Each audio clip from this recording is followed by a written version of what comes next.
Hey there, friends, and welcome to episode number 86 of the Creative Shop Talk podcast. I'm your host, Wendy Batten. And guess what, my friends?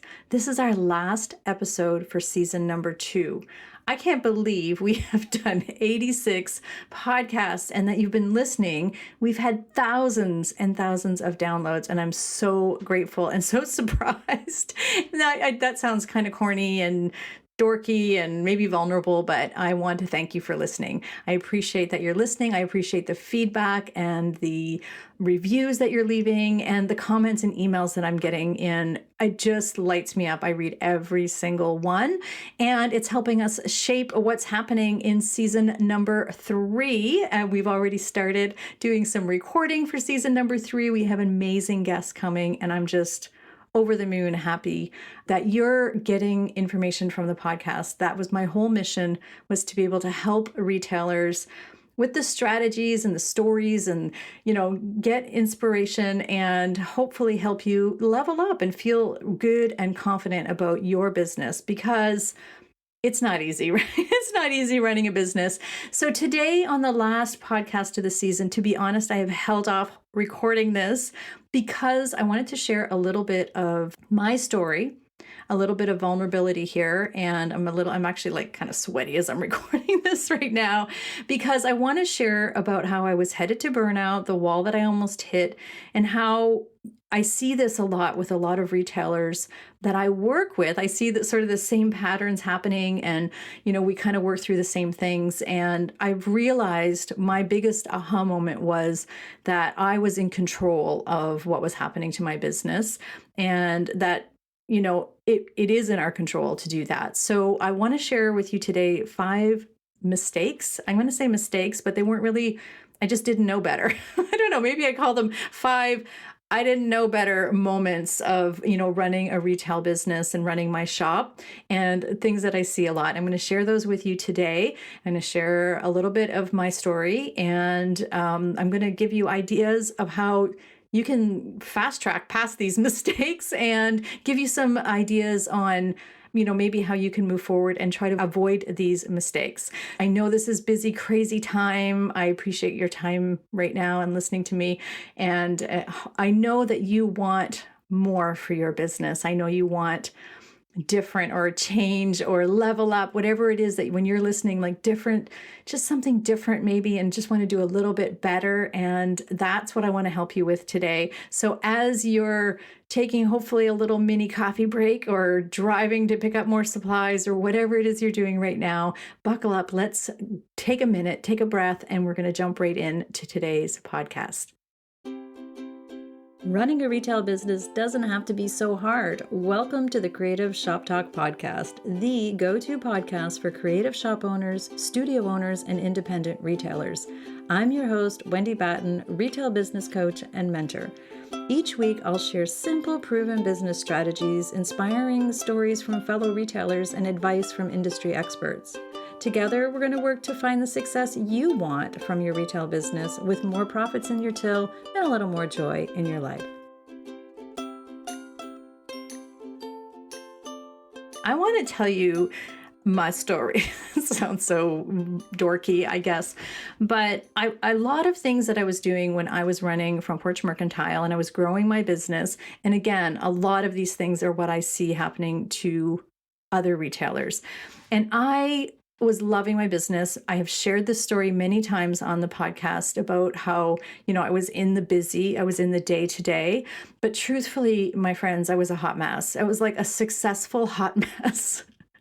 I don't know if that makes sense, but I felt like things were awesome and they were a bit of a hot mess at the same time as well too. I was successful in spite of myself. And I hear that sometimes from people. 3 years into Front Porch Mercantile, I was headed to a burnout. I'm going to share some of those, the things that were happening and how and why we need to overcome them. But that burnout, there was a catalyst to when I had to make a change and I had to make a decision, right? I had to decide, Am I going to continue towards this wall of burnout or not? So things were awesome, to be honest. I was doing lots of things right in my business, a lot of things. I had an amazing community of customers. I had great staff at the time. I had a couple people working for me. The cash was flowing in, to be honest, but we all know cash hides problems. But anyway, that's later in the story. But things were really, really good. And I was doing a lot of things right. My workshops were full. My products were flying off the shelves. There was so many things were happening. And revenue was great, right? But I was juggling all the balls. I was doing all the things. I knew, and here's part of the catalyst. The worst thing that was happening, besides the fact that I was just really, really tired, and maybe you are like that too, one of the worst things I think that was eating me up was that I knew that there was more potential for my business. And it took me a while to think about what was really eating me. And I knew there was more potential. And I knew that, in hindsight now, I'm going to say, I knew there was more potential. And in hindsight, I knew I was failing at that potential. So what was I missing? What was I not doing right? How come, I knew there was more. I knew I shouldn't be this tired. I knew I should be. We did a whole podcast on shoulding on ourselves, but I felt that way. I felt like there's more, right? So my catalyst was when my daughter, Laura, told me she was moving to New Zealand. I mean, we kind of knew it was happening, and she was 19 years old, my friends, and we were really close. And if you heard back into my early days of podcasting, some of my first podcasts, I talk a little bit about this. But when she told me she was moving to New Zealand, and I live in Canada, and I live on the east coast of Canada, so it's a long ways from New Zealand. And hey, shout out, by the way, to all my New Zealand listeners. We are high ranked in New Zealand, but anyhow, thank you. I was really, really, I couldn't step off the treadmill. I couldn't close my shop. I had 3 weeks until she was moving to New Zealand. She'd gotten a job. She was moving. And that was a catalyst. There was lots of other things, but that was the match, the ignition, the catalyst that made me realize I needed to make a change. I needed things to stop being so hard. I needed to be able to step away from my business. I needed to put a bunch of things in place, but I didn't know how. And so her leaving, I tried to the best that I could for the 3 weeks to spend time with her before she left and help her prepare and get ready to go. And when she left, I was a puddle on the ground. I was literally a puddle on the ground. I was not dealing well with it. I'm going to cry thinking about this. I always get choked up talking about this, but it was a bad moment in time for me. And I tried to stay open. I was like, open the shop and, try to go in. And you know what? I couldn't. So I just put on my Facebook page, I'm closed. I'm just not opening. And my customers were so amazing. Again, building that great community around me. And they were amazing. And that was fine. And it worked out. But that was change day. I'm telling you, that's when I made all of the changes. And I started really working towards finding help, because it was too hard the way I was doing it. I was going to hit that wall. And, I'm smart and I know better and I know I need to do better. I'm not, we don't build businesses. You are not where you are, my friend, if you are running your business and have opened your business. And again, I've talked about dreaming and different success at different stages. We just talked about that in a couple of podcast episodes ago. So, you get the shop open and, you dream of the shop, you get the shop open, you dream of having a community and customers and staff and whatever, and all of these different levels of success. And I was doing it. It was all awesome. But there comes a time where you need to refine, you need to make changes. And if not, you're going to hit that wall. So my wall was when my Laura left. I just couldn't figure out how to step off that treadmill and do that. So the lessons I learned, and again, cash was flowing in and all of these things. And I knew there was more to this. So I decided to choose my hard. And that is something that has always been in my head, choose your heart. And I just recently heard that, again, my friend Shauna Parker said that the other day on her podcast, The Creative Exponent. If you've listened to that, my friends Marion and Shauna, have a beautiful podcast over there, The Creative Exponent. And I heard Shauna say that again, and I kind of had forgotten about that concept of choosing your hard. And this was exactly what I had to do. It's hard stepping out of your comfort zone, right? And it's choosing your hard means I can keep doing it the hard way, or I can get uncomfortable and do hard things. I can do hard things. I mean, I already know I can do hard things. We all know we can. And take action to make things easier towards the way that I wanted things to be. And again, I was feeling kind of hot mess and all in behind me. And there's always different levels of, we're always going to have things not perfect. But I knew that potential for my business and the business I was growing was there. And I had to make a choice on how I wanted my life to look, my lifestyle to look, and how I wanted my business to look and be. Like, how did I want it to be, right? What did I want from my business? So I had to make a choice. I had to choose my hard. And my hard was stepping outside of my comfort zone, finding piecemealing coaches together and, just learning the skills and all of the things. So I'm going to go through some of the things that I see over and over again and the things that sort of I did as well. And I know that will help you, and the things I see over and over again. And the first one is, and these were the hard things that I did. These are the hard things that I stepped past, and I help retailers do now. And it's such a joy watching people step past these and fast track past these. So I hope they'll help you. But the first part of it for me was that superwoman syndrome. Talk about, we all talk about that. And it was, my baby. Those are the two mistakes. Those are two big mistakes. Thinking of your business like a baby, right? Was I creating a job for myself, or was I building a business? And for a long time, when we're bootstrapping and we're building our business, that's fine. We're just in the job of it. But really, I wanted to build a business. That was the potential that I was telling you about. That was the potential I could see in that beautiful business that I was building. I knew it was possible. But I was in as a job. I was like, it was my job. And I was thinking of it like my baby. So again, I'm a doer, and many of you know, and you are too. I bet if you're listening, you're a doer too, and you're probably used to figuring it out. And that's what we kind of have to do at the beginning, right? We have to figure it out ourselves. And, but no successful business ever, and I double dog dare you to email me and reach out and tell me if you've ever seen this happen. There are no successful businesses that have been built by a solopreneur.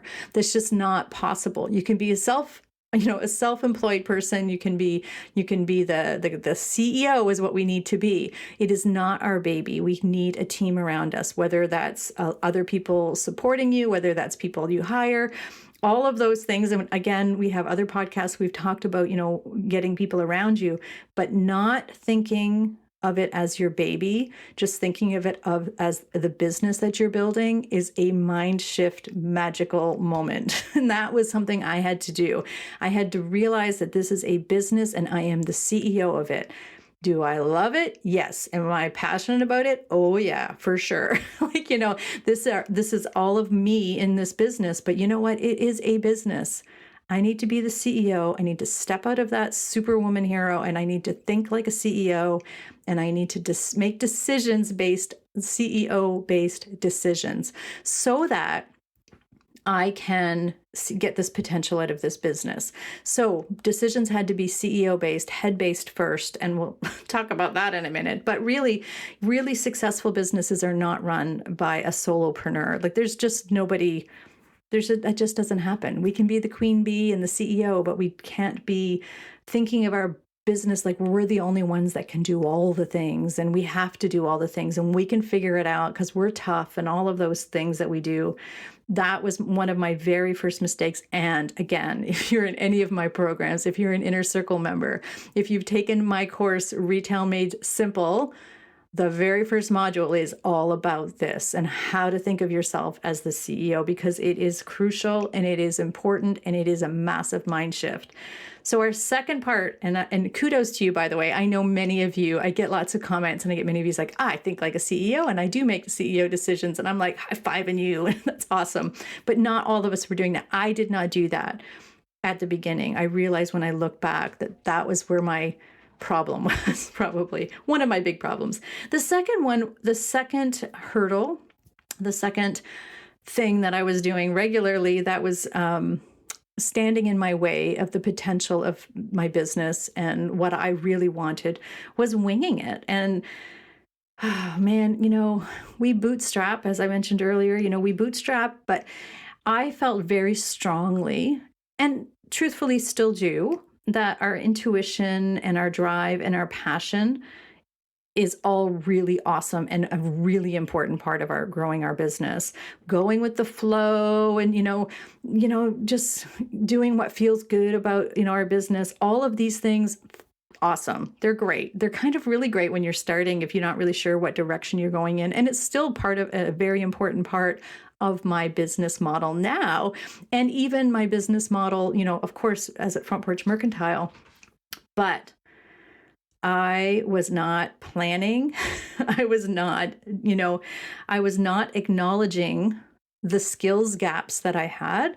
I was not looking forward to things. I was not understanding that I needed business education to move things to the next level, to see that potential in my business, because it was too hard. That, choose your heart.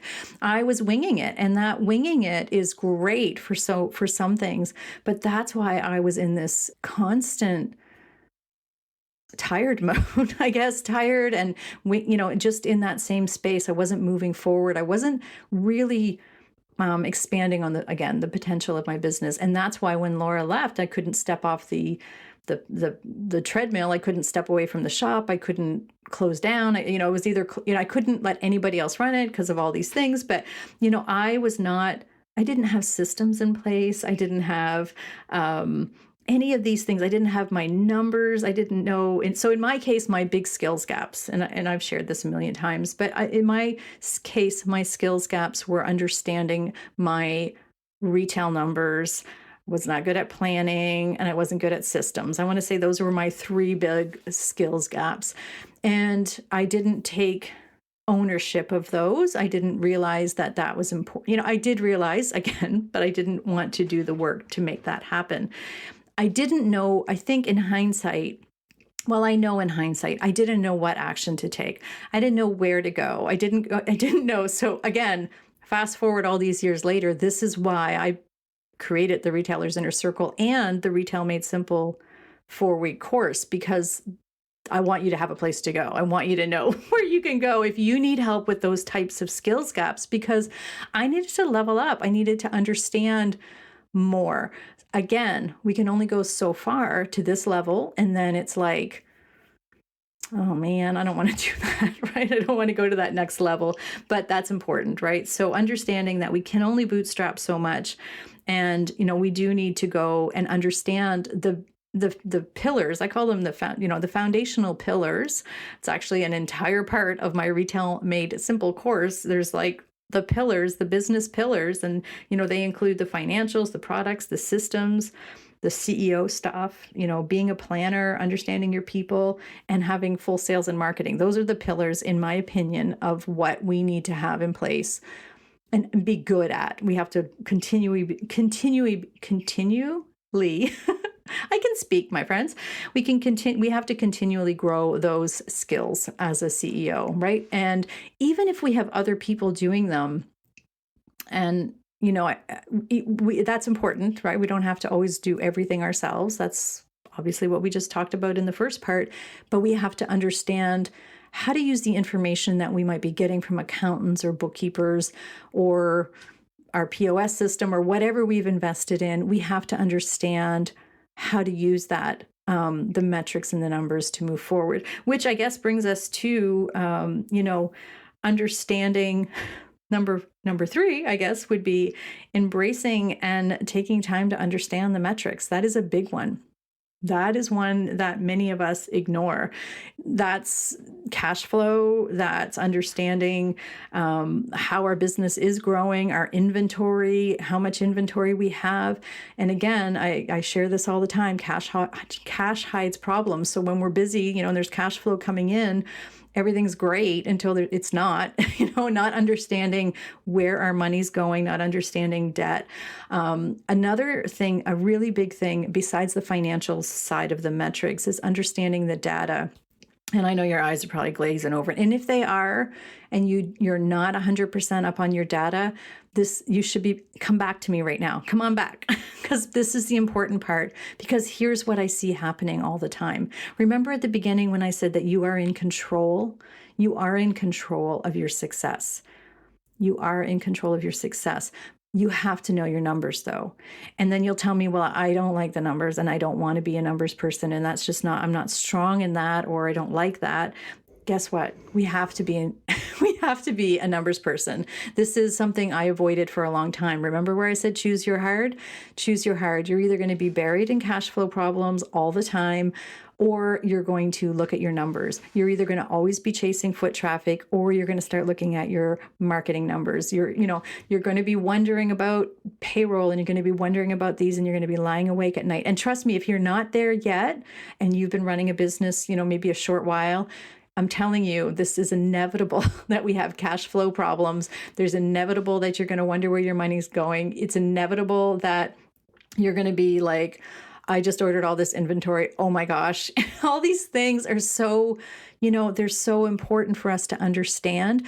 Also, again, the control thing, looking even at our marketing data, or where, we can work. This is the whole key to working smarter, not harder. It's understanding what pedals to push. It's understanding, what levers to pull. It's understanding what those numbers mean.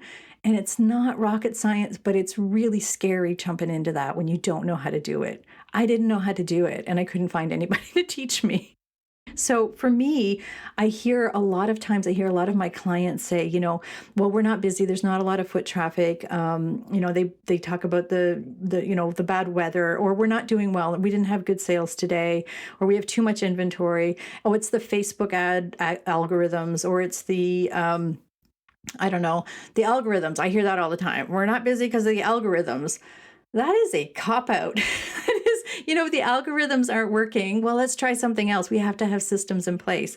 The pandemic, the weather, all of these things that we say are in control of our business is, I call BS, because those things do have an effect on our business, but they are not in control of our business. We are. So looking at your metrics, understanding your numbers, understanding what you need to push the gas on, and understanding that when we look at, we're over, we have too much inventory and we're not ordering, and, we have to understand how, or we don't have enough inventory to sell, and all of these things, understanding all of these things. It's not complicated. You just need some help maybe to understand them. I say layman's terms, but it's not layman's terms, it's retail terms, right? And again, these are all things that I do masterclasses on inside the Inner Circle. If these are things you need, jump in and join us. And if it's, or go get help, ask your accountant, ask your bookkeeper, get the help. Again, choose your hard, struggle with all of these things, or get some help. That's your choice. Again, it's all in your control. And again, then you'll be ready for all of these other things that come at us, right? Because we can't grow what we don't measure. We can't grow what we don't measure. I say that all the time. My poor Inner Circle members and my mastermind, everybody hears this all the time in my programs, because we have to be a numbers person. And I am not, admittedly, the last person to talk about numbers sometimes, but I want you to understand, and not now, I'm very versed in numbers, and I'm very happy and proud of myself that, and now I'm teaching it to you, I'm teaching it to retailers, but because it was such a foreign thing. And, again, we're smart. We know how to do we know how to do hard things, but it's just like, we don't want to, right? We don't want to do that. So that's something that really, that is a really big thing, understanding our metrics. So moving on. I know your time is valuable today. So moving on, the next, number 4, the next thing that I had, I want you to push past, and I see a lot of mistakes, and where I was really, really struggling was fishing in the same pond. So fishing in the same pond. So that is marketing the same way, like thinking word of mouth is a form of marketing. It kind of is, but it's not really. You have to have strategy behind all the things you're doing in order to get the word of mouth. But thinking that social media was really the only way to market, and thinking that, if I just do more social media, and again, when I say fishing in the same pond, it's because you're just advertising to the same people. And again, blaming the algorithms. We can't rely on the algorithms. There's a whole marketing strategy. There's a whole marketing ecosystem that has to go into play. It doesn't have to be overwhelming. Doesn't have to be complicated. We just have to be doing all like the right things, and not just social media. And again, that was my fishing pond at the time. So, that is wonderful and great. And my audience was growing, but I realized that there was other things I needed to do. There was more, the gas. When I say push the gas, measuring where people were coming from, I didn't know how to do that. I didn't understand what that was, understanding my, where they were coming from, so I could do more of that. People would say, I just learned that you have to start asking people and having conversations and putting a marketing strategy in place. And again, it doesn't have to be rocket science. You just know that you need to have one. You just have to know that you need to have a marketing ecosystem in place. And again, it doesn't have to be, I'm not telling you have to do 75 reels a day and all the things. Those are tactics. Those are tools that you use to market. Social media, all of the things that go with that. But there's lots of other tools and other ways to market that we just don't think about, or we don't put the energy into, because we're so tired, right? We're so tired. We're just in the day-to-day, right? We're just in today. We're just going to do another Facebook post. So I want to encourage you to really take time to put a marketing strategy in place. And again, we have an entire, we call it Foot Traffic Made Simple masterclass and program available if that's something that you need help with. And it's literally putting your own ecosystem, your own marketing ecosystem in place. It's really just do these 5 things, 5 questions that you ask yourself, how we're attracting, engaging, and how we're doing all of these. And that's where the word of mouth comes in. And then you add the tools, the tools, the Facebook or the social media or the networking or whatever, whatever it is you decide that works for you. But you do not want to continue fishing in the same pond. And that is a big mistake I see a lot of retailers doing. It works great for a while. Like, it works great as you first start building, but it's not going to sustain you, and it's not going to be that potential that you want in the end. You want to grow your numbers, you want to grow your business, you want to grow your revenue.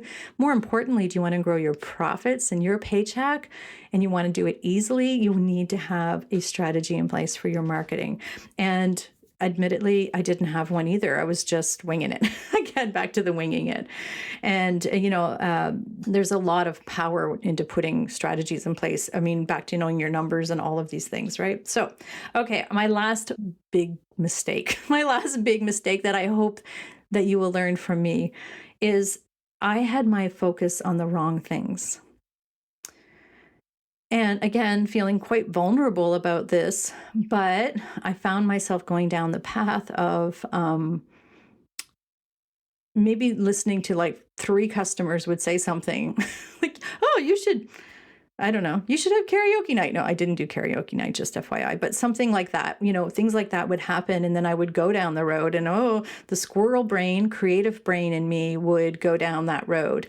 So I would start kind of veering off my original path and my plan. And I didn't have a plan. So, I was just growing organically. And I use that word a lot. I was just growing organically. I'm just taking my business where it goes. And, and it was awesome and great. And I was building this community. But then all of a sudden, you have this business. And it's like, what the heck have I done? Why do we have karaoke night? Again, using karaoke night as an extreme. But, that's what happens. And our squirrel brains and our awesome brains and my personal people-pleasing brain.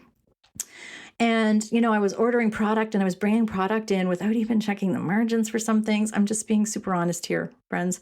I was not on top. I was just like, ooh, that's a cool product. I'll bring that in, not really looking at the numbers, not knowing my inventory levels, not really, thinking through what is my ICA, what's my ideal customer, and is this the right fit for my brand, and all of the things that we should be doing and that I should have been doing again, so that I could meet that potential of my business.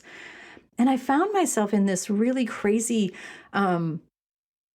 busyness of keeping up with all these karaoke nights, but again, all of these things. And I see that so much, my friends. I see it so much. So I'm a big proponent now, and I'm a big teacher of being a planner. And again, if you're not a planner, I want you to remember you need to be a planner. You've already planned out this business. You have a business, right?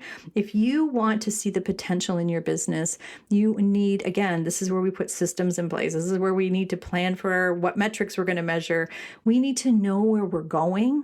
I mean, we need to look down the road and pick a point on the horizon and say, that's where we're headed. We don't want to just look at the front of the car. You don't want to just look right directly in front of us, which is where I lived. That's where I lived. I lived in what's happening next week, what's happening. Maybe I'd look a couple of weeks ahead, but really I was living in that moment of messiness, right? So we really need to be looking down the road. And I love to look, a year down the road and make rough plans for that and goals. And I love to look 90 days down the road for sure. I know what I'm doing for 90 days. My retailers know what they're doing for the next 90 days. Also, what did I want my business to look like? That is a big question. What did I want my business to look like? We are getting ready to plan into 2022. There's a whole year ahead of us. There's a lot of things hopefully behind us. This whole year is behind us. I don't know if any of you listen to Ted Lasso, but I want some of us to be like goldfish and forget all the things that have happened. And I want you to start with a clean sheet and think about, so in Ted Lasso, it's a show, if you don't know what I'm talking about. And they talk about being a goldfish, and goldfish don't have a memory. They forget everything in the next minute. So be a goldfish and just, sometimes we just need to be a goldfish and think about what we want versus what's already happening to us. So sort of like the line in the stand. And that's part of my wrong focus. And that's part of my advice to you about being on the wrong focus. It's what do you want looking forward? This is such a great time to think about that right now as we're going, into this new year, and it's kind of, shaking things up, and we're getting fresh and, starting again, and everybody's thinking about planning. And again, it's like driving that car. And I use that analogy a lot here on the podcast. Where are you going in that car? What is your destination this year? At the end of the year, where do you want to be? So those are my 5 things. I mean, planning is really important. I'm just going to end with that. So just to go over them again, the first one is not being a superwoman, like thinking about your product or your shop like a baby, and being that CEO of your business and really taking ownership and thinking of it not as a job but as a business, right? You didn't build yourself a job, you're building a business. The second one is winging it and just going with the flow, and bootstrapping is what I like to say on that part is, and really not knowing the skills that you need to level up. And being honest with it yourself. I was never honest with myself about the skills that I needed, the foundational pillars that really you need to put in place. Then the third thing was not embracing our metrics and the data, and looking at the data and understanding how to use that data, right? This is where the magic power is. When you know your data and you know your numbers and you're looking at them and paying attention to them, is big magic there. And then fishing in the same pond. Marketing, not having a full marketing strategy in place was really a big deal. It's really a big deal. And I don't think we think about that enough, but marketing can be super sweet and nice and kind. You don't think of it as salesy and sleazy. Think of marketing as all of the cool things that you do. Merchandising is marketing and all of those things. So putting a marketing plan that aligns with you and your values in place, and so you're not fishing in that same pond. So that's that strategy. And then last but not least is having the wrong focus and letting that creative squirrel just take right over. And, all of a sudden you find yourself down the path of whatever. So I want to encourage you, if you're listening still, I know this is a long podcast today. Anyway, I know we all have such great potential in our business. So I want to encourage you to take this sort of busy season I know that you're in and take moments here and there to start jotting down, like just I literally like I shove sticky notes when a thought comes in my head. I shove it on my calendar now as I'm getting ready to, do my 2022 planning. And I just want you to start thinking about, and I want you to take time in your calendar and block it off so that you are becoming a planner and you are making choices and choosing your hard, right? So, how we spend our days, and do you want to stay in that? Do you want to hit that wall? If your kid came and said she was moving to New Zealand in three weeks, do you have all the systems in place? Are you in control of your business? That's a question I like to ask people. Do you feel like you're in control of your business? Are you feeling like the CEO? Do you have clarity in where you're going and what you want and how you're going to get there? That is so key. And I want to really encourage you to do that. And again, choose your hard. It's really hard to take the time. I'm too busy. We make all the excuses in the world, but choose your hard. Do we want to just keep struggling and having another year of just not maybe reaching that potential that is there for you? Potential for you and the potential for your business, potential for your family and the lifestyle that you could have. Or, are you just going to nope, I'm just going to keep doing things the way I am. I'm fine. Everything's fine. Right. So again, that's our choice. We can just do something or do nothing. So I want to encourage you, if you are in the fired up to do something and you're ready to step into that CEO role, if you want to, if you want help, my inner circle, we are doing, and again, this is an opportunity. If this isn't the right time for you, or you have other sources and other things that you can do, I'm going to encourage you to do that. But if you need help planning, if you need help with the skills, if you need help figuring this out, my inner circle is open. We have a special for the month of December, holiday special. I guess that's what we're calling it because it's the month of December, but it's more importantly, it's because it's when we're planning. So in December, we have a planning masterclass that's active. We're not super jumping into a lot of lives and stuff in December because everybody's busy, but the first week of January, we are doing a live, do it together, get her done planning session. So this is a great time to take the masterclass in December, at the end of December, when things start winding down for you, and then join us live in putting that plan together. And we were going to put a yearly goal plan together. And again, if this isn't your thing, that's fine too. Go find some other, make the time to do this. I want you to do that. If you are interested in joining us inside the inner circle, our special promotion just for you listeners is just go to wendybatten.com and go into the inner circle. You'll see /inner circle and use the coupon code SHOPTALK. SHOPTALK will get you 50% off the first month if you can join us inside the inner circle if you need the help. And if you don't, and you just need a kick in the butt, consider this your kick in the butt. That's what you need. But I want to encourage you to come in and join us.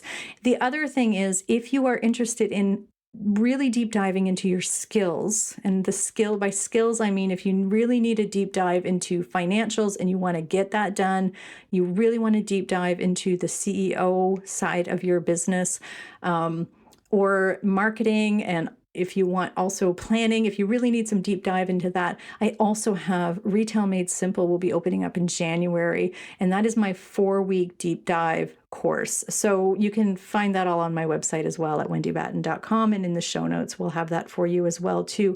But again, just consider all of the things that you need to do for yourself, for your business, for the potential. I mean, I don't want you to hit a wall. I share that a lot. I just don't want you to hit a wall. I want you to learn from me, fast track from me, take all my decades and reduce them into days and just, or hours listening to this, podcast hopefully helps you. But again, I want you to choose your hard. We can go one way and, just keep struggling. And that's fine if that's okay with you. Or we can step out of our comfort zone and do hard things, because I know you can. We all know we can, right? We do hard things all the time, and just end the year feeling like we've made the choice to just have a better 2022 and see more potential in your business. So thank you, my friends, for listening. We are not having a podcast over the month of December. This is the end of our season 2. Our next podcast will be at the end of December, I think the 27th, the week of the 27th. So we are taking a little holiday break. I'm going to give my team a break, and I'm taking a bit of a break.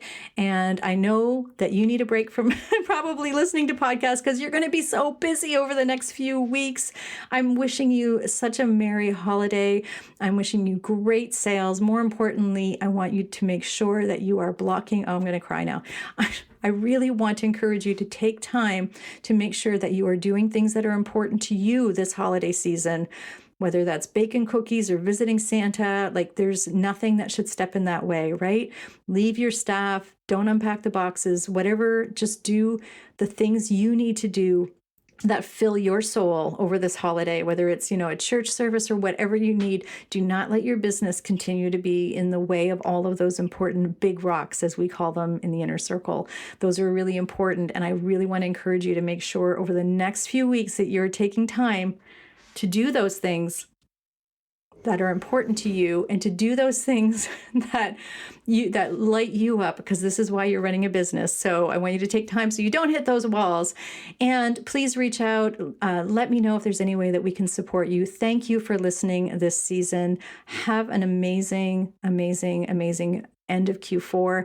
Have an incredible holiday. I'm sending you big love, and this, I hope you can feel it through the microphone. I'm sending you big love for a wonderful holiday, and thank you again for listening and letting me help you grow your business and sharing those stories with me too. I love hearing those as well too. So happy holidays, my friends. Thank you for listening.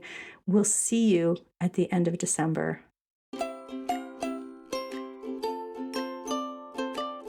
Well, that's it for this week's episode of the Creative Shop Talk podcast.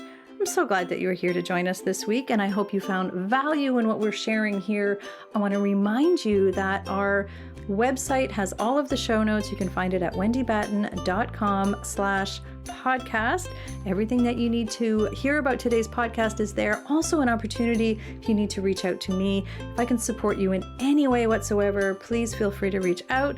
Make sure you join our Rockstar Creatives Facebook group. We will continue the conversation over there weekly. So thanks for joining us. Please leave a review, subscribe if you can, and never miss an episode. We hope to see you back here again next week. Thanks, my friend. Have a great week.